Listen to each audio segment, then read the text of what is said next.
WUSA 9 has been leading the way in exposing troubling allegations of home appraisal bias in Prince George's County. In March, we were invited to the White House to hear federal policy changes aimed at enhancing the home appraisal process and ensuring it's fair for underrepresented families. Our team is making an impact, and tonight we look at how technology is fueling both innovation and equity among home appraisals, with an update in our series, Appraising Prince George's County. Hello, everyone.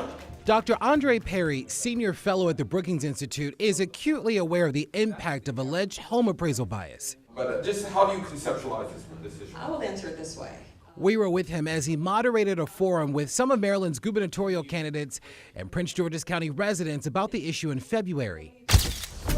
After our initial reporting last November, more families in Prince George's County came forward with allegations of low appraisals they say didn't make sense. Many believing they were victims of discrimination because they are black homeowners in a majority black neighborhood.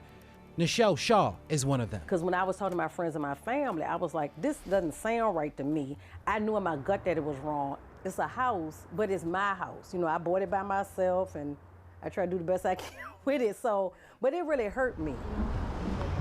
She bought her Hyattsville home back in 1999 for $109,000. She refinanced her home several times and told us she never had a problem. That was until 2019.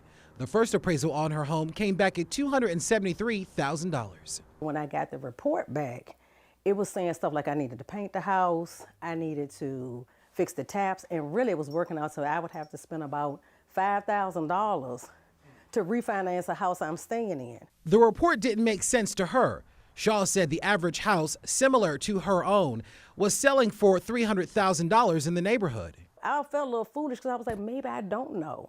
But then when I got the other one and it came back fine, you know, it was okay. She dropped the bank she was working with and went with another.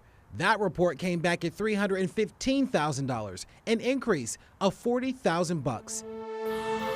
It's the examples like this that Dr. Perry says highlights the need for changes in the appraisal industry. If we can find ways to remove these drags of racism from housing markets, you uplift entire economies, you uplift entire families. In March, HUD's PAVE task force released a report outlining action items to address bias within the home appraisal process.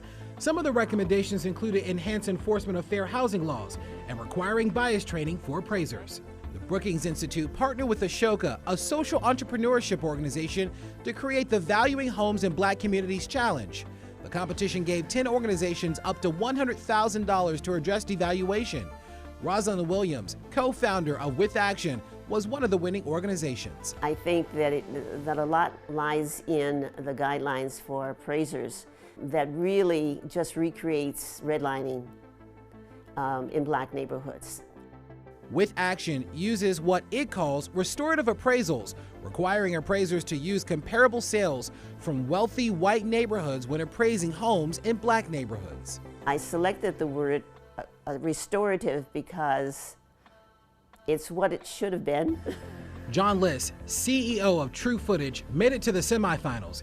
His company uses a diverse group of certified appraisers and more data to determine the value of a house. We're looking at adding more data to the process and making sure that all decisions being made in the appraisal process are focused on data. The two innovators represent a small group of dozens of organizations and companies working to make sure homeowners like Shaw get an accurate home appraisal and a fair shot at the American dream.